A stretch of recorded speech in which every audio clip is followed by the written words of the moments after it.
Welcome to the Teens Behind the Scenes webinar series. My name is Lindsey R. Barr, one of the dramaturgs for the program. Teens Behind the Scenes is a program of the National Theater Foundation dedicated to providing teens in Washington, D.C. area with access to Broadway touring productions and professional insight into performing arts careers. In this series, we interview emerging and leading theater professionals to learn more about what they do, how they do it, and how they got to where they are today. Joining me today is Deb Sivigny. In the series, we interview emerging and leading theater professionals to learn more about what they do, how they do it, and how they got to where they are. Joining me today is Deb Sivigny. Deb is an award-winning multidisciplinary artist and theater maker. As a costume and scenic designer, she specializes in work and devised pieces, bringing a sense of play and iterative experimentation to her designs. Her love of dramaturgy, research, and cross-cultural dialogue has led her into academia, where she explores the development of design-driven works inspired by literature, politics, personal aesthetic, and experience. She has worked at Hangar Theater, Barrington Stage Company, Lyric Theater of Oklahoma, Pennsylvania Shakespeare Festival, Theater Works, Everyman Theater, Roundhouse Theater, Olney Theatre Center, Imagination Stage, and the Kennedy Center for Young Audiences, among others. Upcoming work in the DC area includes Kim's Convenience at Olney Theatre Center as the scenic designer. She holds a BA from Middlebury College and an MFA from the University of Maryland in costume design. She's a member of USA 829 and is represented by Michael Moore Agency in New York City. Welcome, Deb. Thanks so much for being here today. So much for having me. I'm excited to be here. Can't wait to hear all about your work. So I'd love it if we just got your great bio there, but I'm wondering if you can tell us a little bit about who you are, what you do beyond just the bio, and where you sort of are now. Sure. Gosh, my story has taken so many different forms. I think overall I like to sort of just describe myself as artist. And multidisciplinary, sort of encompasses the work that I do as a theater artist, mainly as a scenic and costume designer, but I've also been a playwright. I have a visual art career. I make crafts. I still love sewing costumes, and painting things. I'm an all-around like explorer of life, and all those different media allows me to do that. So it's just a really exciting way to be and have found a career just sort of cycling between all those things simultaneously. Oh, I really love that you're talking about all of the ways the forms of your practice take, but also how like your personal interests play into how you've gotten to where you are. And so I'm wondering if you can share with us, like how did you become involved in theater? When did you sort of start down this path? Yeah, it's funny. I think, I feel like a lot of people who are in theater check it all the way back. Oh, when I was like in kindergarten, I knew I had the acting bug. And I'm like, wow, I came to it so late. I got into what I do sort of by accident. When I was in high school, I was super into Latin and classical languages and thought I would go, and I went to Middlebury. So I went to one of the best classic majors, in the country, and really wanted to pursue that whole hog. Part of that was going in and having, there were costume design, like costume contests as part of like junior classical league in high school. And, I built a catapult as sort of part of, it was a big sort of maker-doer community of people who were obsessed with Latin, the language, and everything else. So it began there, and I was working with my hands, and I was happy, and I loved Latin. But then when I got to college and realized this is not, it was more about the language and the reading and the translation. And while I loved that, what I realized I loved more was the sort of material culture around all of it. And then I needed a work study job, and I got a job in the costume shop because I've been sewing since I was a kid. And I was like, oh, no big deal. And that opened up like an entire world for me where I was like, oh, this is a job I did not know. No one had ever said to me, did you know you could be a costume designer in your life full time doing the thing? And it like, I don't know what I thought it was instead.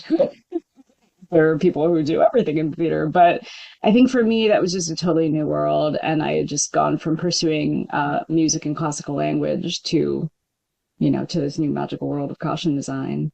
And it just combined like history, people, psychology, fashion, like, all the things that I was just sort of interested in, and it stuck it all into one discipline. And I was like, oh, this is actually where I want to be. Sorry, my cat is finding the windows. Cats welcome. Um, He may that's jump into at some point. we. I love what you're talking about when you're talking about all of the things that you activate in costume design, and I'm sure it's true of all the other parts of theater that you engage with. But I'm curious when you're talking about history and psychology, and aside from like the incredible skill of making a garment, which can't be understated, when you're saying those things, what does that mean? What does that look like in practice for you? How are you activating things like history or psychology when you're thinking about engaging in costume design? One of the things that I love most, continue to love actually, is the research part of it. So after I read a script, which is of course the sort of first part of starting to work on a piece, my brain just starts asking questions that I don't have the answers to, or it'll be like, look up that other thing, find that thing. What is that? And I'm writing down words on the side. And I'm like, I will come back to all this later. And I just start developing question after question or thought, or I just see blue, and then at the end of it all, I just have this sort of word salad of all the things that caught my eye, that interested me, that made my brain go burr, and I begin sort of generating a series of research questions that start to unpack, like, what is going on? What are the undertones of this? What was the playwright thinking when they were writing this? Is that part of it? What do I know about them and their world, and the world that they were creating in, and what they were talking about? And so it tumbles away into all of these sort of different aspects of it. So then I get to like go in and delve into either, contemporary life, wherever that play was set, or I get to jump into the 19th century and spend some time there learning about what they looked like, what they do, how they thought, what euphemisms existed, just all of the pieces and parts that create a beautiful understanding of characters. And I love going down into those deep dive rabbit holes, sometimes too far, and it'll take me away. But the research aspects are really what captured my heart. And then I was like, oh, and they're also thinking and living through this story. And so it just became about character arc and how do we get from there to there and there. And yeah, just being able to sort of leap around inside these characters' mind and then be able to design their universes and their closets and bring that to life. Just really, every time I'm like, I am so lucky that I get to do this for a job, and that I get to help others realize that too. Yeah, in hearing you talk about that, there's a real power in the helping other people realize that, like through design and through costume design and things like that. Someone else we talked about in our webinar series is a marketer and publicist, but similarly has an MFA in costume design and like does that on the side, and was talking about how intimate costume design specifically can be with actors, because you're the person who's seeing them in sort of again and again to fit costumes and ask them questions and make sure that things like feel comfortable, but also feel true to them. And I'm wondering if you can talk about that relationship with actors a little more in depth. What is it like? How are you talking to them and helping them make sense of the costuming and the fabric and the feel and all of the tactile things that come along with the clothing that we wear? Yeah, one of my favorite parts about it is actually working with actors. Initially, when I first started doing this, I was really intimidated, mostly because I was much younger than most of the people I was costuming. But as I developed relationships and got more comfortable with just sort of speaking about character and how character can be activated through clothing, and I became just more facile in the way that I could talk about it. And I realized that it wasn't me talking about that particular person. I wasn't judging the actor. I was looking at the character and speaking with the actor through that lens. And that's what we had in common, which is a big difference between me being like a fashion stylist and saying, well, you person don't look good in this because XYZ. And you would never say that, but you'd find other ways to say that. We'd move on. But I think in talking with actors, they are doing a minutia of work that honestly my work will never approach. They're truly looking at the work beat by beat, action by action, tactic by tactic. And I am taking all of that work that they have done and sort of talking with them through like the reasoning of how they get from here to there. I've already done all this research usually by the time I meet them. So I'm presenting them an idea that I have developed with the director and the creative team, bringing it to them and saying, okay, I've done all of this sort of pre-work. How do you feel about this research? And then we have something to talk about from there. And generally we're on the same page. Generally, not always, but it is interesting in those moments where they're like, oh, I never really pictured them in pants. Okay, great. Let's talk about that. And I'm definitely not the kind of designer who will say, like, you will wear this thing that I have designed that I've slaved over. Like, it has nothing to do with me. It is not, I don't take that personally. I just see it as a way to dialogue through.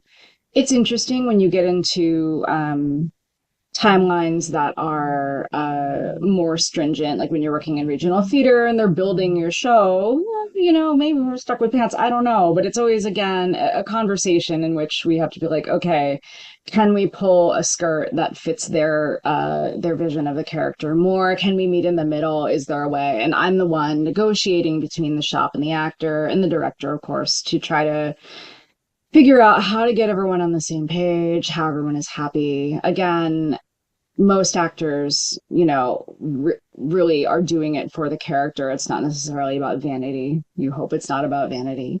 But, I am there to facilitate that character on stage, because at opening, I get to go. I don't have to wear it for another 6 weeks, 10 months, 6 years, for however long that show is happening. So I really respect the work that the actor has done. And in turn, I think they recognize that I have also done a lot of work trying to figure out how their character fits into the arc of the story with all the other characters as well.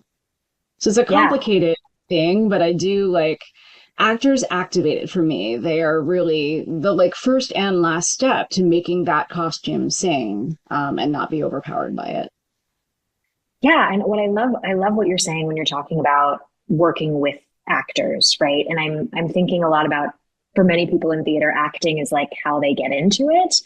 And I think that there's something really powerful about giving agency and conversation to the person who's going to inhabit what you build, right? Like that's a pretty intense relationship. And you're right, like you sort of build the thing and you go through tech and the show opens and you move on, but like they're living in that space for so long. And I just appreciate naming that explicitly. That feels really important. Yeah. And I'm wondering, go ahead. Sorry.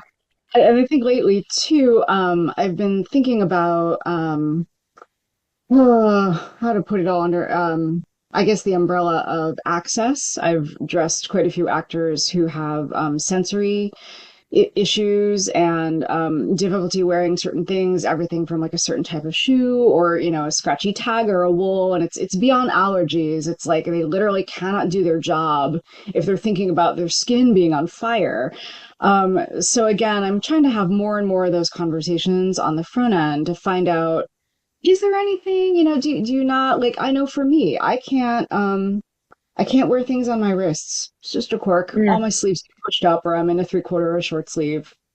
I don't know why. It just is. So like if I were being costumed, I would want to say something, not to be difficult, but to be like, hey, you're going to constantly be fighting me. If you want these sleeves to be by my wrists, let me be honest. It's not going to happen. And just to find out those things from actors so that like later it's not a fight, why won't you wear that wool sweater? I can't, I'm on fire, so just respecting that space for them, just as I want someone to respect me as well. So it's really important.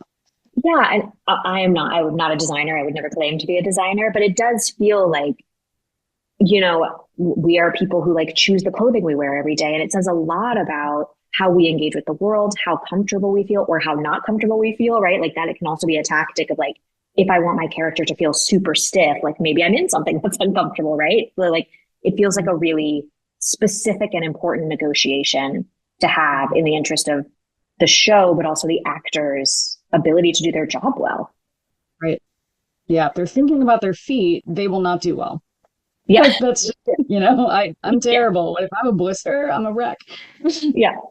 This is why I have great respect for actors and performers. Could never be me. I just could never do any of that. And so because you're such a multifaceted designer, we've talked a little bit about costume design, but I'm wondering if you can also talk about your process of doing scenic design or any other number pieces of theater that you engage with. Do you start from a similarly deeply researched perspective, or do you take different approaches? Like how do you navigate the differences and the similarities between all of these facets that you have in your own career?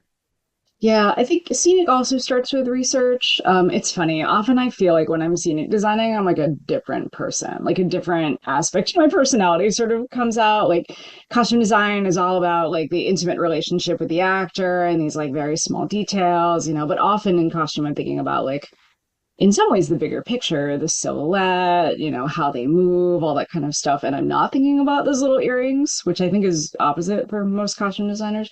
When I get into scenery, I'm suddenly all about the details. I don't know what it is. I'm about every little detail and every prop in every corner. But I think it also, it starts in that sort of deep dive into the world, into the universe, but it also begins with the architecture of the space, whether that be outdoors, the theater space itself. Everything that I put into the space has to respond to the space that it's in. Because if it's two separate things, they're never really gonna gel. So I love building on top of theater architecture, pushing what that architecture can be, as well as sort of simultaneously designing what goes in it. So it's the play's world, but also the container of the world of the play, sort of how I think about that and where those two things meet. So then from there, it's really about like finding and creating space that, really that just supports the play without slowing down the pacing. I think lately I have been part of a lot of plays. A lot of modern plays are being written where they're in 32 different locations, and I need to design one with props and chairs and things and whatever that role, maybe that's that, but if you do like, a serious play would probably not want to have 47 rolling chairs in it, just because of tone and pacing. Even though it's fast, it's funny, or often it is funny. So figuring out like what are the rhythms of how a play needs to move from place to place to place is also a big part of what I'm trying to problem solve. I think scenic design engages my problem solving brain on a like 400% level, which is exhausting. And I both love it and I'm like, oh God, not again. I think that it's the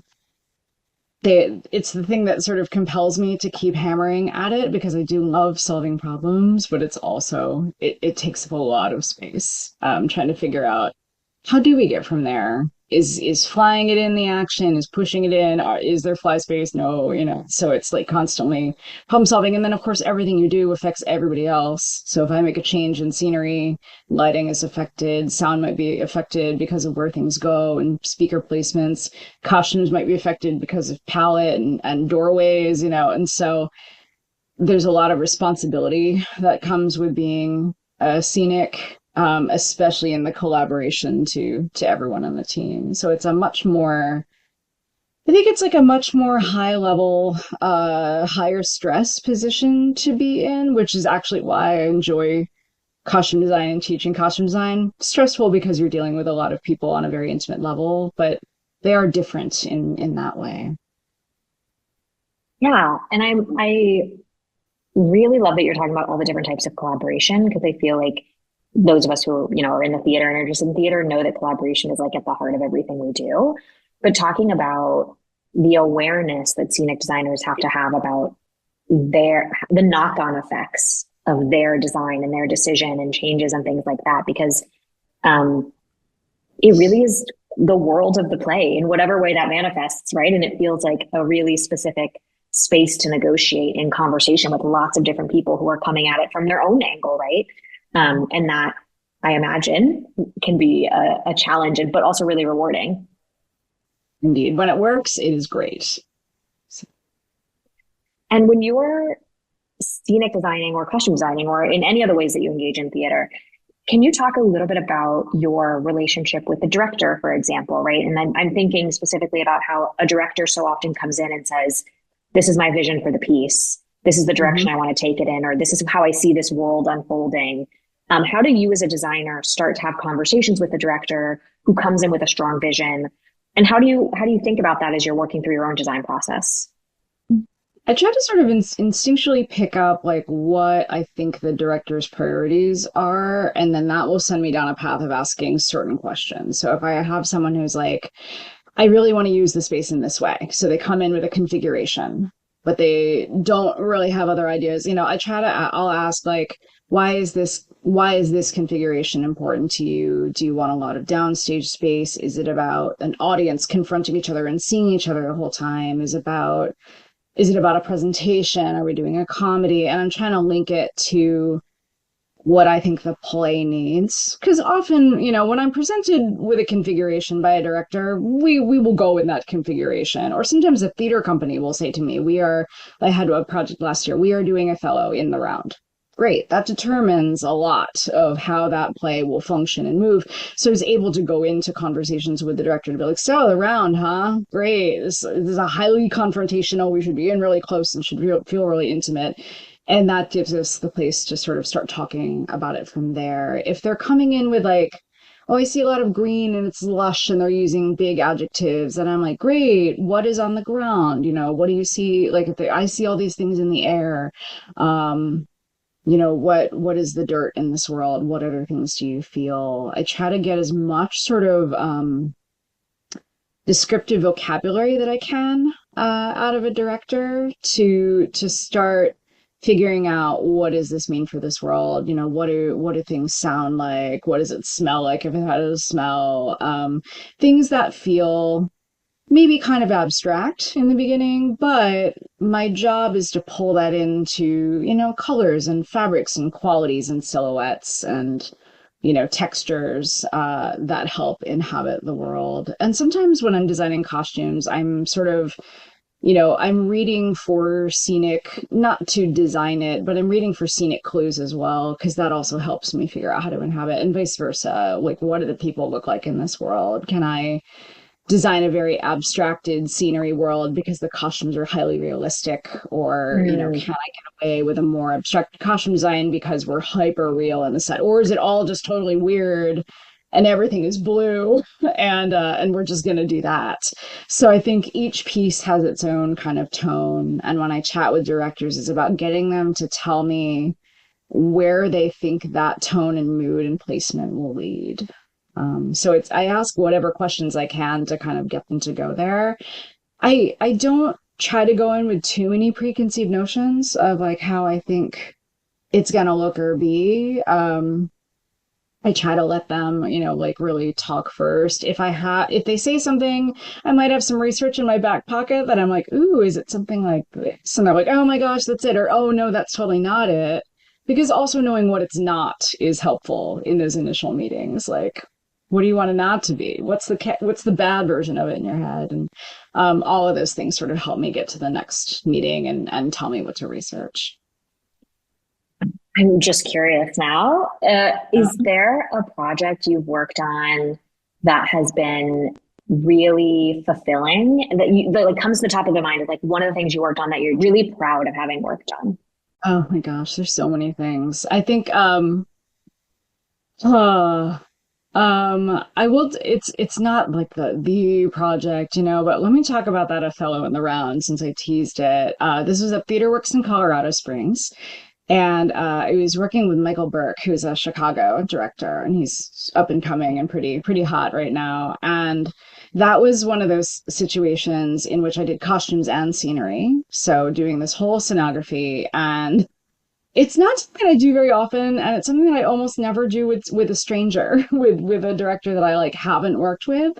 And now I've done it twice for this company because I trust the company. But I think that they came to me and they said, Othello in the round, it's gonna be this configuration. Here it is. You and Michael should meet. Great. So we met over Zoom because we didn't know each other. I had poured over his whole website. I know that he does a lot of work sort of in genderqueer spaces and social justice. And I was like, oh, cool, I'm into this. Let's figure out how this engages. And then on our first meeting, he said to me, I want to do this in antebellum South, where Othello is a Confederate general.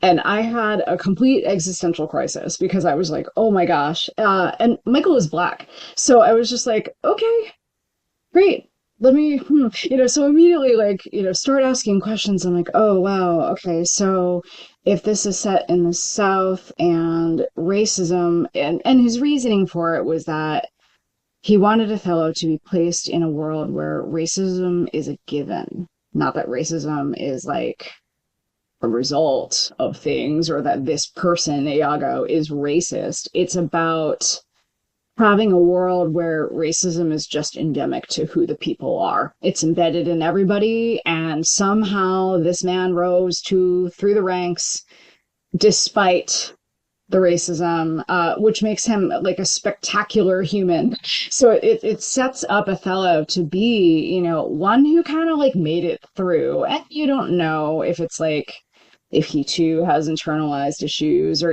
but it really wasn't about that. It was just about, here's this guy who got through, and then everyone around him who secretly and openly hates him. Because in that process, actually, I came back with both Confederate and Union research in the costumes, because I was like, well, okay, so what if he was a Union general? I had to unpack my own sort of hangups about, like, I am scared to put racist people and people self-hating on stage. So, like, what became rewarding about the process was that obviously I eventually worked through it, and I learned a lot. In the process, just about like the world, this perspective. We were doing it in Colorado Springs, which is a big military town. So those audiences were both conservative and liberal. And so it was a very kind of like loaded place to be working on this very loaded piece, which is loaded anyway in Shakespeare's canon. And get an incredible response from audiences. I actually got a chance to sort of talk about like why we had set it in this place and why we had done it. And people were deeply responsive to it in a way that I didn't expect. And people were very smart about it. And it was a beautiful, beautiful show. But one in which like the set was pretty minimal. It was just sort of, this floor piece, a decorative floor, and then this kind of upper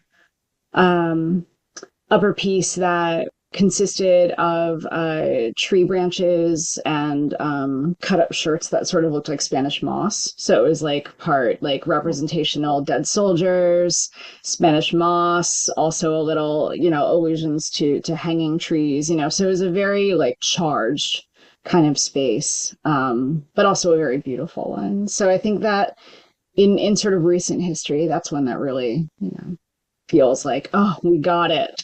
We got through this really hard thing, and we did something really beautiful and moving and pushy in a really great way. Wow, that sounds like a really incredible production. And I also like that you're talking to approaching a classic piece of theater, right? And the power of like deep inquiry to help unpack and rethink about what a classic can be and mean and make sense of. Like, I really appreciate that. And I also, it sounds like, and I love in your bio, you talked yourself about like, you're a dramaturg too, right? Because your entire process here sounds so deeply dramaturgical. Like, how does what's in the text, right? Which is like the heart of dramaturgy. And then also like, and what does it mean when we stage something? What are the implications? What are the conversations that we're having by making this green versus making it blue, right? Like, those are all really deep questions that I think a lot of people don't always know. There's such incredible thought and research behind all of those decisions. And it sounds like in this production, it just like really came together in a rich way. Wow. I wish I could have seen that production. It sounds really amazing. I'll send you pictures. And we did find it was based in truth. There was a Black general or a Black like high ranking officer in Louisiana at the time. And I was like, oh, Louisiana, we're going to do this in the swamp. So it was wild to find out that, here is this weird truth in the middle of all of it. Yeah. Wow. Now I'm just like unpacking like what life must have been like for that general. Like, I can't even imagine. Right? So you are a professor.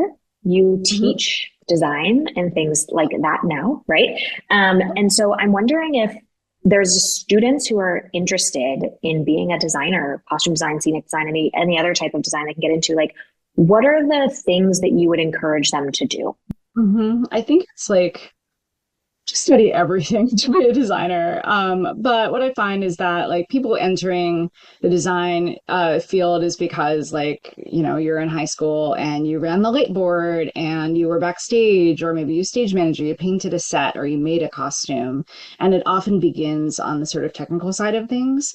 So that I find that if you're in that pathway, then you want to read more plays, take a history class, deep dive on the things that you're interested in, go out and like observe the world, take drawing classes, go out, get a sketchbook, you know, and go out and just see things or take pictures of things. One of the things that I love doing in my spare time is going out and like sketching in museums, or I'll go out and I'll just take pictures of trees for an afternoon, anything that appeals, just so you're like looking at the world on a macro and a micro scale, things that are like tiny little details, cornices of buildings, you know, or you're looking at like, oh, this beautiful little gemstone in the middle of a thing, or you're looking at a city block and how it's laid out. So it's really just about going out and doing the things that help you see better, as well as working on drawing skills and other such things, and continuing on with the making, because I think like they all speak to one another and they're all really fun.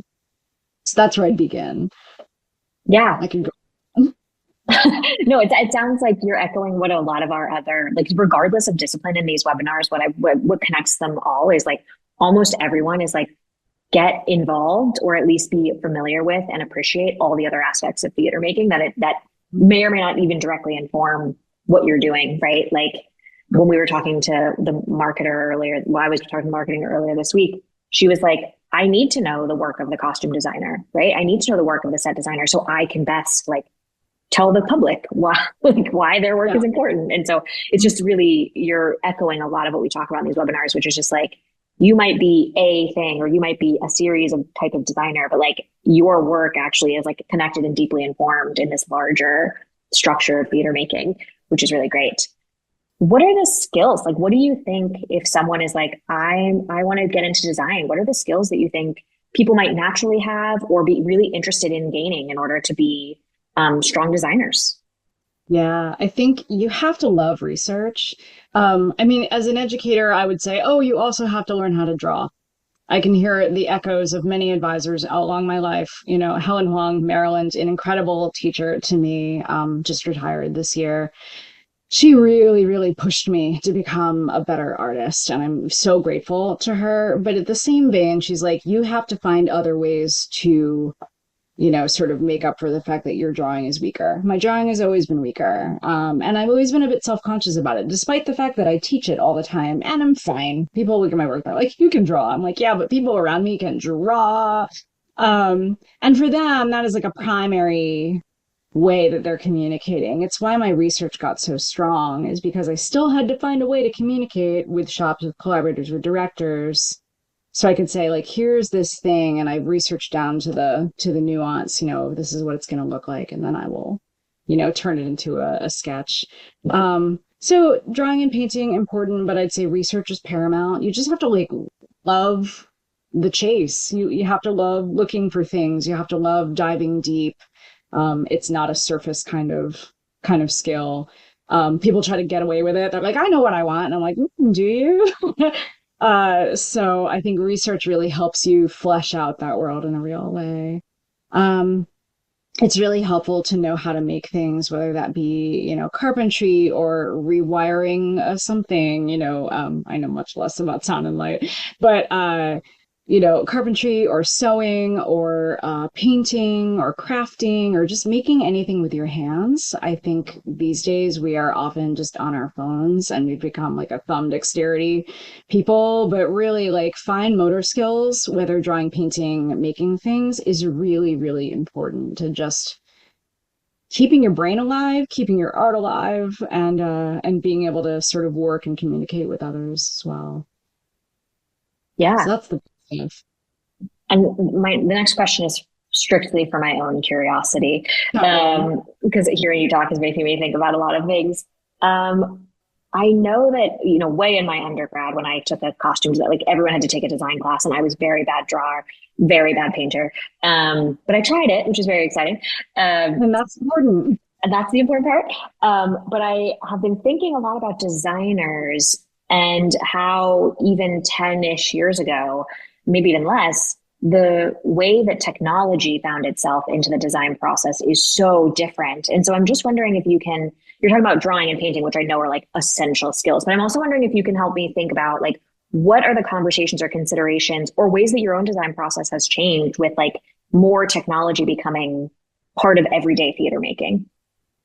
Yeah. So when I was in undergrad, yes, drafting programs were in their infancy and existed, or if they were around longer, we weren't using them. But I learned in a very hand drafted format. Everything was by hand. All of my original costume renderings were in watercolor and colored pencil and acrylic paint. And it was just a very sort of traditional art skills kind of place. I was also taking classes in sculpture and drawing and just trying to figure out how all those traditional media worked across the board. And of course, the more and more that we've had to work faster across many miles, across the world, in some cases, a lot of the world has gone digital. So one of the things that I learned even post-graduate school, because in grad school we were still doing everything by watercolor, is now I render digitally, which has been a steep learning curve for me because my traditional skills were so embedded. And now I'm getting many students who only render digitally. So I get a lot of rolled eyes when in the fall I'm like, great, put away your iPads. We are going back to watercolor. And I do 2 semesters of costume design, a beginning and an advanced. And the beginning is all watercolor, all hand traditional skills, no computers. And then the second semester is all computers, because I believe that to be a great digital artist, you need to know how it works traditionally. There's things that can happen digitally that actually don't represent well on stage. And I think that, and one of those things is like, do you understand how light moves? The way that digital rendering is sort of taught by illustrators is a very sort of solid, cartoony, shiny. It's a glossy, glitzy kind of world. Even the most sort of rendered things are very slick in a digital space, and you can zoom in 1,000 times. You can put in all those tiny little details, but frankly, on stage, no one's ever going to see that. So if you're putting them in there, they're definitely for you. But I find that, now there are people offering, like my friend Eric Abele is offering Procreate courses for designers. And so they're taking the sort of traditional media and they're putting it into a digital space in a way that I think represents really well on stage, because they're looking at digital tricks and time savers, as well as beauty in the digital rendering itself. But it's a much more honest space to be rendering in, instead of just like, oh, I'm doing digital media and I'm like sticking all these things together and saying, yes, this is a rendering. Not to discount, like lots of designers work this way. I often work this way. So I'm not going to say it's like not valid. It's a communication tool. It's not a finished piece of art. So.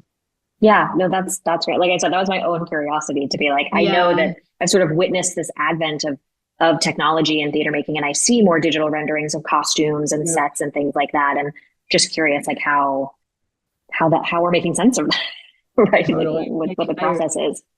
Right. I'm working a digital rendering right now for the first rehearsal at Kim's Convenience, and I'm like, I'm behind, on that. Don't publish that. But like it is taking me so long because I'm having to painstakingly like cut out individual pieces of merchandise and stick them into this rendering, and it's like, if I were to build a model of that, it probably also would take me 1,000 years. So I'm saving time digitally, but I feel like I'm not, because I personally am still so slow in the digital realm. Like, I think I'm just at that age where I have all the technology, but it's just not fast for me. And I don't like spending hours and hours in front of a screen. It's just not. I want to go out and see some trees. So as we come up to sort of our mark here, this has been such a great conversation. I'm wondering if there's like an aspect of your career or design that we haven't touched on that you feel is like really important to your process or to share with like students who might be interested in learning more about design or getting into it themselves. Such a good question. I think one of the things that crosses my mind is something that I've only really realized in the past maybe 10 years is these sort of like allied fields, like why I'm multidisciplinary is that like, yeah, I'm a scenic and costume designer, and those two things flip-flop and speak to one another. But the other aspect of my sort of art and making career is that of just I create I create everything from upcycled jewelry to mono prints that I turn into other jewelry to embroidered works that actually use a lot of the scraps of the things that I've made garments from and pulled from theaters and shopped at thrift stores over the years. And it's a way to sort of use my stash sustainably. Because I don't want it to be here once I'm gone. I don't want anyone to deal with it. So I'm just using it to make lots of things. But what I've realized in doing that is it's sort of it's a great third thing that I do in my life that gives back to me, because I think the intimacy of costume design, the communications, all the things that have to happen in scenery are all things where I'm giving my sort of, my brain cells away to other things. And so to have an art making career that is mine is a place where no one gives me notes except for me. I can be critical of my own work, and I am, but it's work that feeds me. So I have that like third thing that's like giving back to me. Before I was doing that, I would like go to museums, or I would go on a hike, or I'd go, to a concert, and I'd be like replenished by other artists, or I'd see other plays and I'd feel fed by it. But sometimes I would also be like, oh, I don't know, my critique brain is on and I'm looking at these things with a judgmental eye, and I didn't like that aspect of myself. So I was like, I just need the thing that is like purely giving me energy back to go and create the other things. So I see it as a very sort of cyclical career. And I think that whatever you do, if it's like you are a designer, but you're in a soccer league, or, you're working in a shop all day, but you have a dedicated yoga practice, that there's something else that you do that is using another aspect of your brain that has nothing to do with your career, I think. And I'm sad that it sort of took me so long to get there in my own realization for what fed my artistic life. So yeah, I would say if you can get on it early and figure out what you love, or change the thing that you love, like I think that's just such an important part to my happiness in life right now. Yeah. Well, I don't think there's any better place to end our conversation than on that note, certainly. So if the students or anyone watching the webinar wanted to see some of your work, whether that's scenic design or some of your professional artistic work otherwise, like how could they look at some of what you do? They can look at my website, which is debsivigny.com, DebSivigny.com.